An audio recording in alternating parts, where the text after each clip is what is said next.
सभी भाई बहनों को जय मसीह। यीशु मसीह के नाम से मैं आप सभी का स्वागत करता हूं और आशा करता हूं कि आप सब लोग सुरक्षित होंगे।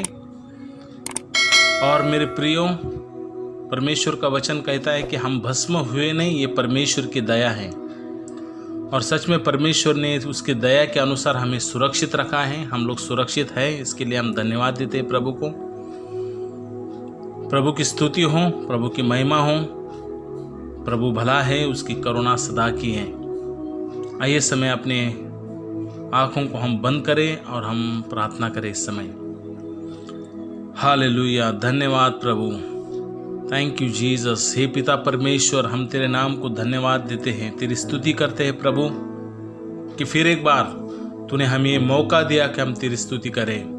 प्रभु हम तेरी आराधना करें। प्रभु तेरे वचन के तरफ हम अपना ध्यान को लगाए। प्रभु परमेश्वर हमें सहायता कर कि हम तेरे वचन को सुनकर उसके अनुसार करने वाले हम करें। प्रभु परमेश्वर पिता धन्यवाद देते प्रभु, जो मेरे भाई बहन आज हमसे जुड़े हैं प्रभु, उन सबों को तो आशीष दे, उनकी सारी आवश्यकताओं को तो पूरा कर। परमेश्वर उन्हें तो सहायता कर, तेरी महिमा हो, तेरा धन्यवाद हो प्रभु। हर एक जरूरतमंद की जरूरतों को पूरा कर, जो बीमार है उन्हें चंगा कर। परमेश्वर जो तकलीफ में है उनकी तकलीफ को तो दूर कर। परमेश्वर पिता हर एक जन के ऊपर तो दया कर, और परमेश्वर पिता हर एक जन को तो सहायता कर, और तेरी महिमा हो, तेरा धन्यवाद हो प्रभु। धन्यवाद देते प्रभु, सारा आदर में हम आपको देते हैं। यीशु के नाम से प्रार्थना करते हैं, सब मिलके कहें आमीन आमीन। इस समय हम प्रभु की स्तुति करें और प्रभु की स्तुति के लिए एक गाना गाएं।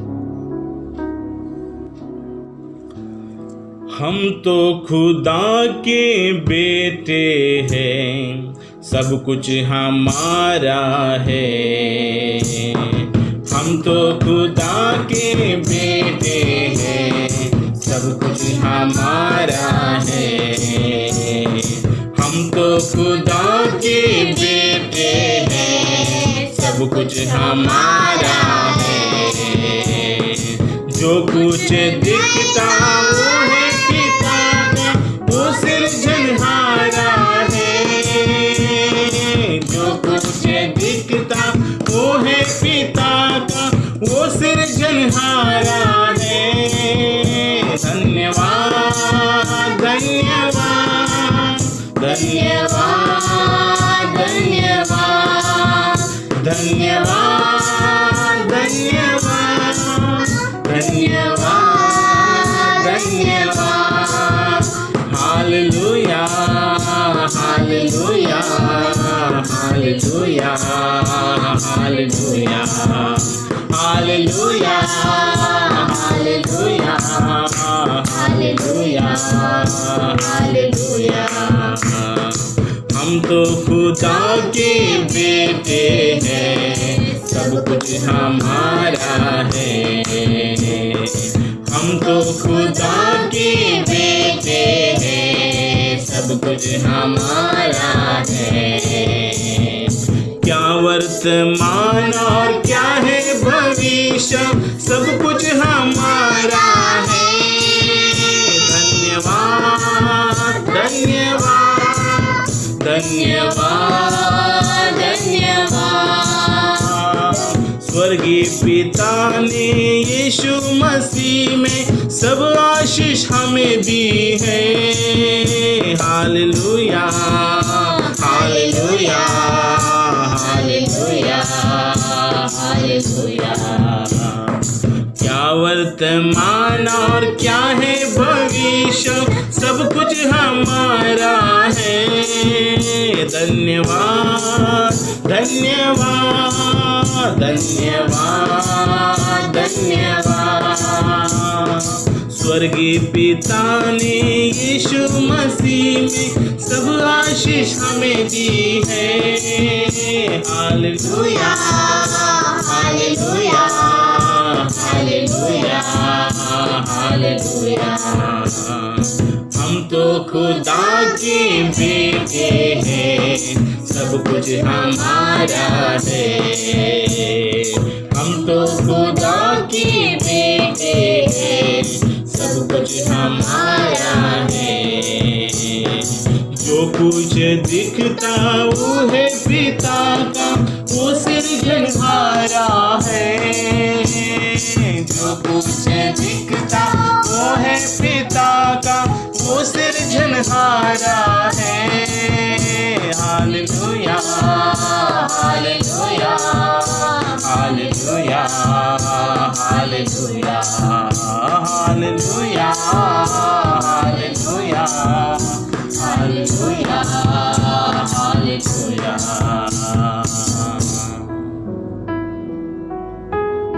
आइए समय हम अपने पवित्र शास्त्र को खोलें और मत्ती रचित सुसमाचार 4 अध्याय और वचन 1 से लेकर 4 तक हम लोग पढ़ें।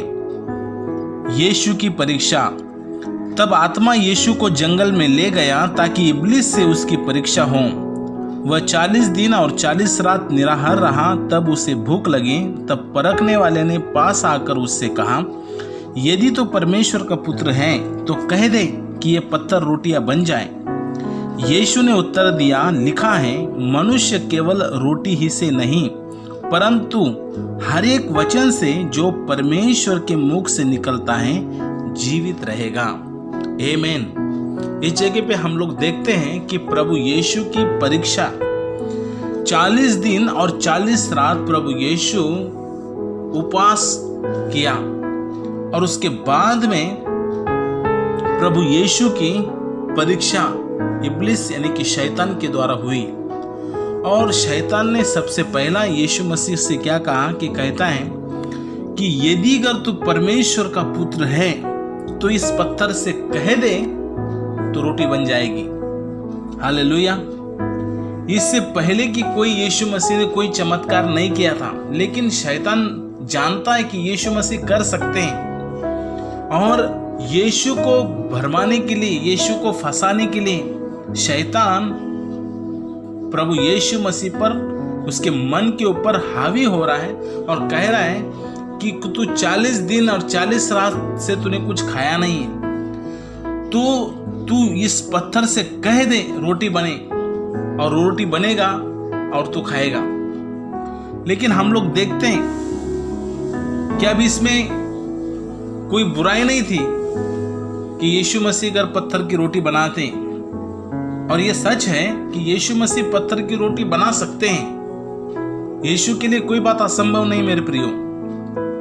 लेकिन यीशु मसीह पत्थर की रोटी बनाना, इसका मतलब यह है कि वो अपनी शक्ति, अपने सामर्थ्य को उसने जो कमाया है, अपने आप के लिए, वो कुछ फायदा के लिए नहीं था। मतलब यीशु मसीह स्वार्थी नहीं थे।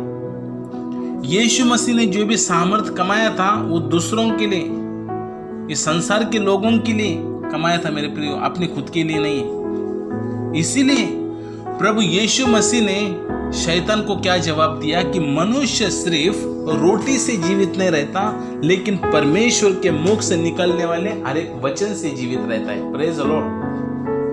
मतलब जैसे शरीर के लिए रोटी की आवश्यकता है, वैसे हमारे आत्मा के लिए परमेश्वर के वचन की आवश्यकता है मेरे प्रियो। अगर परमेश्वर का वचन को हम लोग पढ़ेंगे नहीं, परमेश्वर के वचन को हम लोग याद नहीं करेंगे, परमेश्वर के वचन को हम मनन नहीं करेंगे, हम उसको सुनेंगे नहीं, तो हो सकता है हमारी आत्मा मर जाएगी। हालेलुया। अभी यीशु मसीह ने ये वचन लिया पुराने नियम से।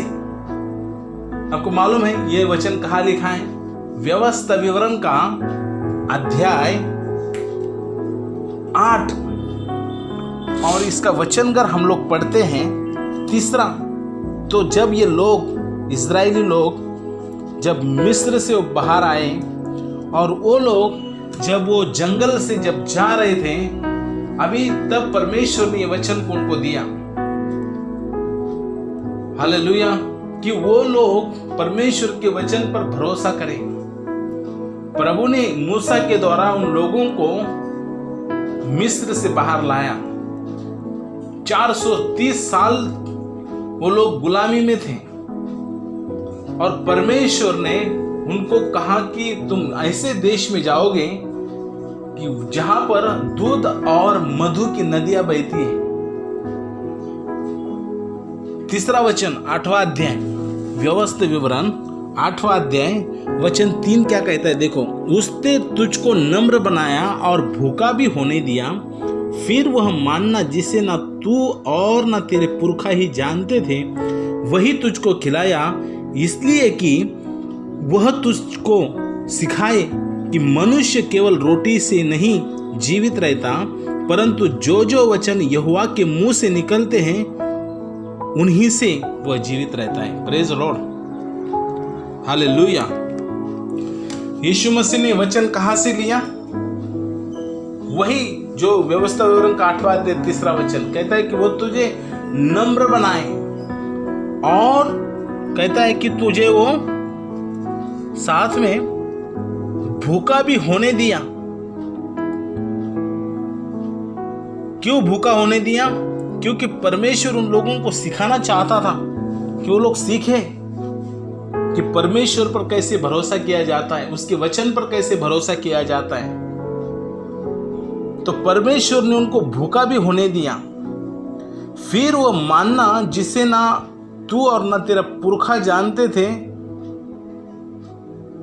वही तुझको खिलाया, इसलिए कि वह तुझको सिखाए मनुष्य सिर्फ रोटी से जीवित नहीं रहता। हालेलुया। वो लोग जंगल में थे और वहां पर उनकी कोई व्यवस्था नहीं थी, उनके खाने पीने के लिए कुछ वस्तुएं नहीं थी। जो भी उनके पास मिस्र से वो लेके आए थे वो खत्म हो चुका था और उन लोगों को प्रश्न था कि हम लोग क्या खाएंगे इस जंगल में। और वो तो बहुत ही बड़ा जंगल था मेरे प्रियो। और वो लोग सोचते थे अपने भूख के बारे में। लोग सोच रहे थे कि कैसे परमेश्वर ने हमें जगह पे लाया, हम लोग भूख से मर जाएंगे, हम भूख मरी आ जाएगी, हम भूख से मरेंगे, हमें खाना नहीं मिलेगा।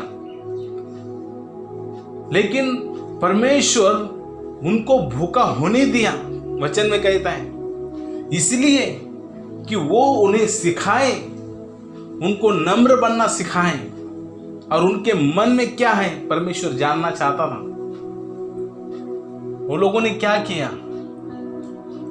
हम लोग अगर उनका हिस्ट्री पढ़ेंगे इजराइलों का, तो जब वो 40 साल तक वो मूसा के संग जब थे जंगल में, उन्होंने एक ही बात ज्यादा किया और वो था कुड़कुड़ाना, जो कि उनको करना था। परमेश्वर का धन्यवाद कि प्रभु ने उनको इतना सारा बहुत भयंकर गुलामी से बाहर निकाला मेरे प्रियो। इतना ही नहीं, तो परमेश्वर ने उनके लिए आकाश के झरोकों को खोलकर उनको मन्ना खिलाया। ये संसार का भोजन नहीं जिसके लिए उन्होंने कुछ काम नहीं किया,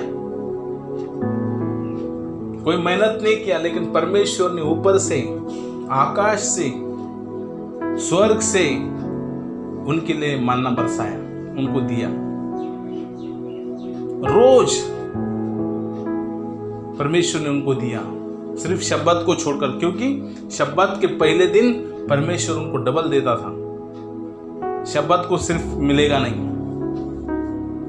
हालेलुया, हालेलुया।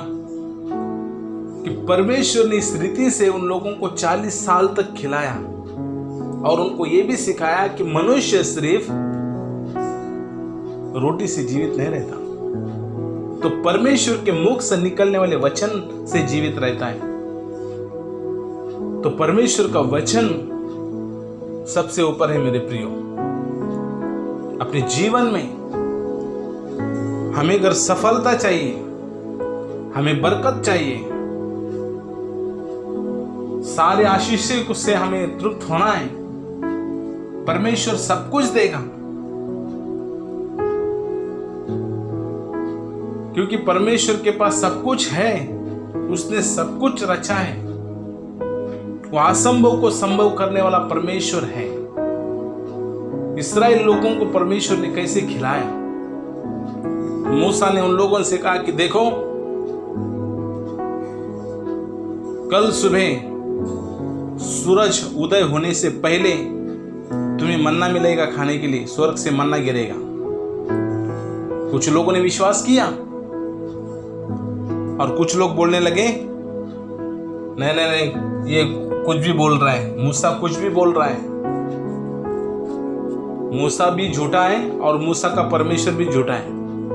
उन लोगों ने परमेश्वर के वचन को तुच्छ जाना मेरे प्रियो। तो फिर जिन्होंने विश्वास किया वो लोग सुबह सुबह उठ गए परमेश्वर के वचन के अनुसार और देखा तो क्या, स्वर्ग से मन्ना गिर रहा है और उन लोगों ने लिया। वचन पर विश्वास किया, उनको खाने के लिए मिला। जिन्होंने विश्वास नहीं किया वो सूरज उदय होने के बाद भी सोते रहे, देर से उठे और बाजू के घर में झांक के देखा तो क्या, लोग खाना खा रहे हैं। तो पूछा आपने कहां से लाया? तो कहता है कि हमने परमेश्वर के वचन पर विश्वास किया।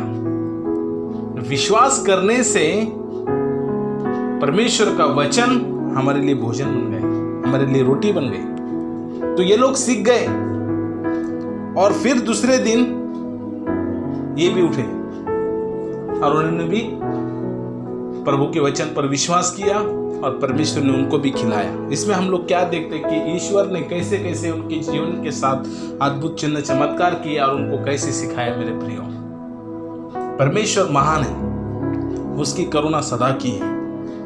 Hallelujah, hallelujah. प्रभु यही हमें सिखाना चाहता है। आमीन। व्यवस्था विवरण का 8वां अध्याय का 4 वचन अगर हम पढ़ते तो उसमें लिखा है, इन 40 वर्षों में तेरे वस्त्र पुराने न हुए और तेरे तन से भी नहीं गिरे और न तेरे पांव फूले। Praise the Lord. 40 वर्ष तक उन लोगों के वस्त्र जो थे वो पुराने नहीं हुए, नए के नए रह गए। Praise the Lord. कितना परमेश्वर महान है। समझो एक बच्चा, उदाहरण के तौर पर समझो 5 साल का था तब जब मिस्र से बाहर निकला और उसके बदन पे जो कपड़े थे और जो नए कपड़े थे, उदाहरण के तौर पर मैं बोल रहा हूं, तो 40 साल के बाद वो लड़का या फिर लड़की 40 साल के बाद कितने साल की हो जाएगी? 40 + 5 45 वर्ष।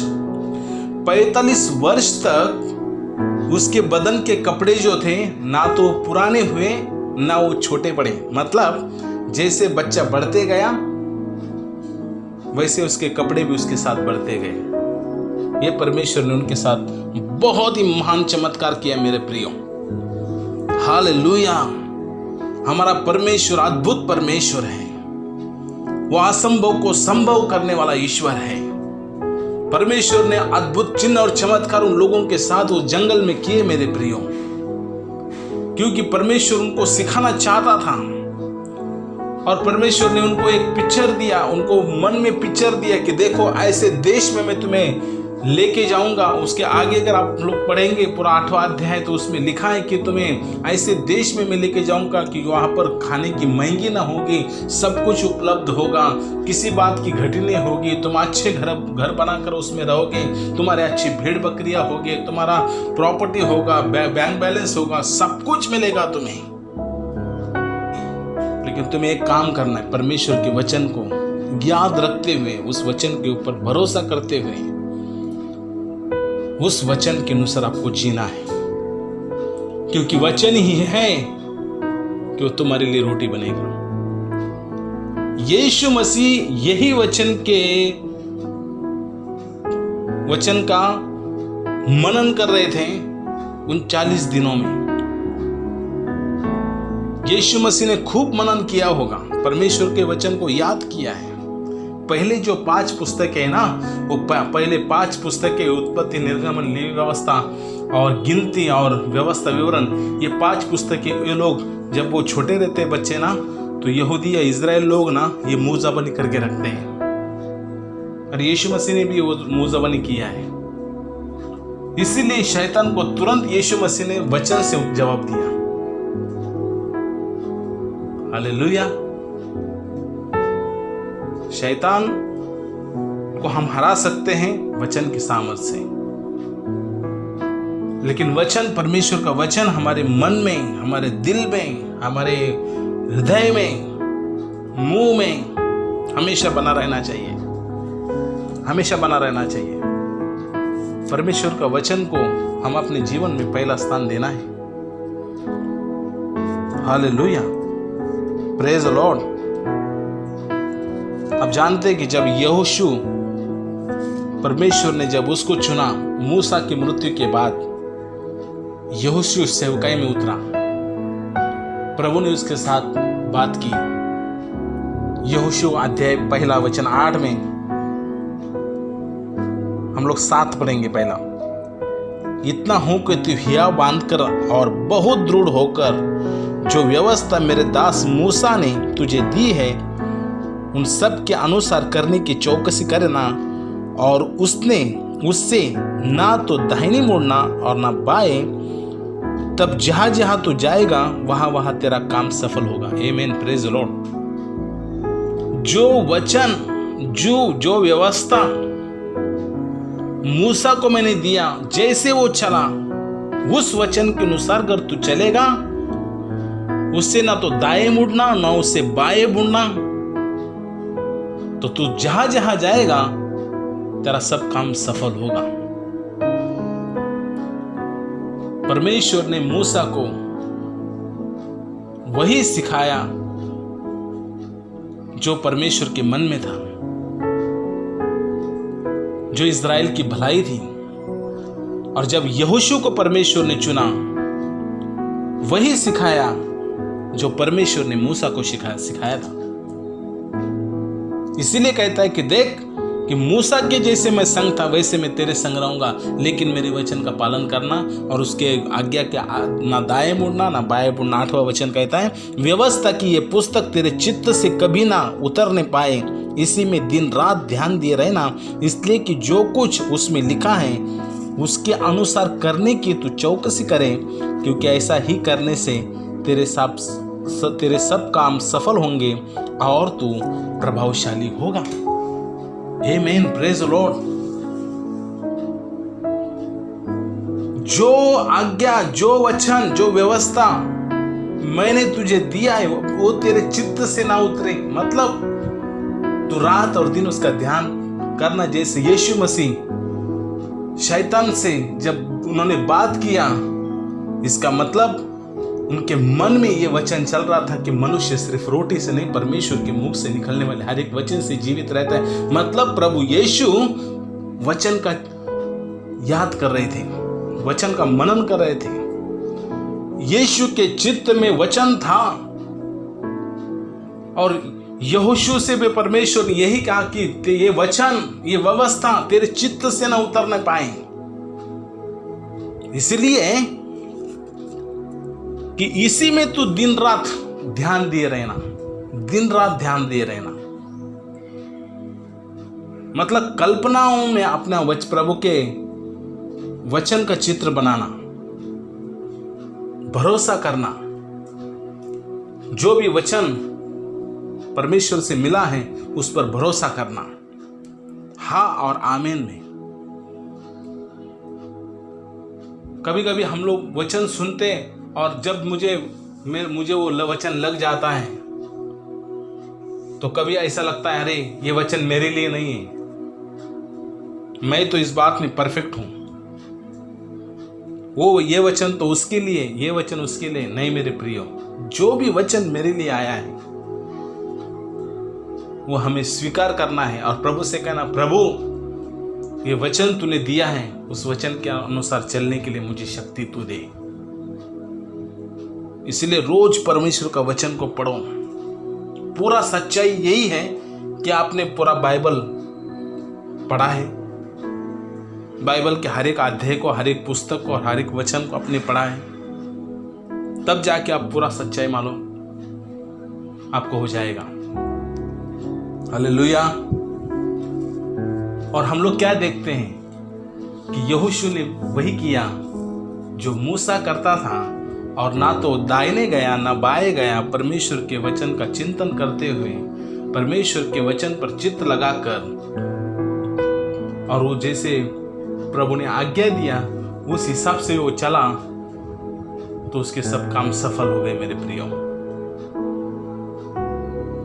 हालेलुया, हालेलुया, प्रभु की स्तुति हो। अपने मन में परमेश्वर के वचन को रखते हुए उसको याद रखना, उसका मनन करना, उसको धन्यवाद करना, उसके तस्वीर को बनाना, अपने मन में तस्वीर बनाना। जैसे उन लोगों का 8वां अध्याय, ये व्यवस्था का 8वां अध्याय, और हम लोग आगे कर पढ़ते हैं 5, 6, 7 वचन से, तो वहां पर परमेश्वर उनको एक चित्र बनाने के लिए एक तस्वीर खींचना चाह रहे हैं उनके मन के अंदर। तुम वहां जाओगे, तुम्हें ये मिलेगा, तुम्हें वो होगा, तुम्हारे साथ ये होगा, मैं तुम्हें ये दूंगा, सारे आशीषों से परिपूर्ण कर दूंगा। परमेश्वर उनके मन में तस्वीर खींच रहा है कि वो लोग विश्वास करें। हालेलुया। देखो, हम लोग वही बोलेंगे जो हमारे मन में है। इसलिए परमेश्वर का वचन अगर अपने मन में है, चाहे परिस्थिति कैसी क्यों ना हो, हम लोग वही बोलेंगे जो परमेश्वर की मर्जी है। हालेलुया। यीशु मसीह गत्समनी के वाटिका में थे और वो क्रूस पर चढ़ने से पहले हम लोग देखते हैं कि वो प्रार्थना कर रहे थे, और यीशु मसीह ने यह प्रार्थना किया कि हे परमेश्वर, हे पिता, मैं चाहता हूं कि ये कटोरा मुझसे दूर हो जाए, लेकिन मेरी मर्जी के अनुसार नहीं, तेरी इच्छा के अनुसार होने दे। प्रभु, तेरी मर्जी, तेरी इच्छा क्या है? क्या मैंने अभी ऐसा प्रार्थना किया है मेरे जीवन के, परमेश्वर तेरी इच्छा क्या है कि मैं तेरे लिए करूं? पवित्र आत्मा आपको बात करेगा, पवित्र आत्मा आपसे बात करेगा कि आपको प्रभु के लिए क्या करना है। हालेलुया। तो प्रभु आपको बहुत आशीष दे, इस वचन के जरिए आपको सहायता करे। आइए समय अपने आंखों को बंद करें। हे पिता परमेश्वर, हम धन्यवाद देते हैं आज के वचन के लिए, जो वचन हमने सुना, समझने के लिए बुद्धि और ज्ञान दे। परमेश्वर हमारे भाई बहनों को सुरक्षित रख हर एक वायरस से, और परमेश्वर पिता तेरी महिमा, तेरा धन्यवाद हो। अभी तक संभाला प्रभु, हमें आगे भी संभालो। यीशु मसीह के नाम से प्रार्थना करते हैं, सब मिलके कहें आमीन। सबको जय मसीह। प्रभु आप सबको आशीष दे, और लगातार प्रभु के वचन में और प्रार्थना में बने रहो, और प्रभु आपको कभी छोड़ेगा नहीं, ना कभी त्यागेगा। God bless you. सबको जय मसीह।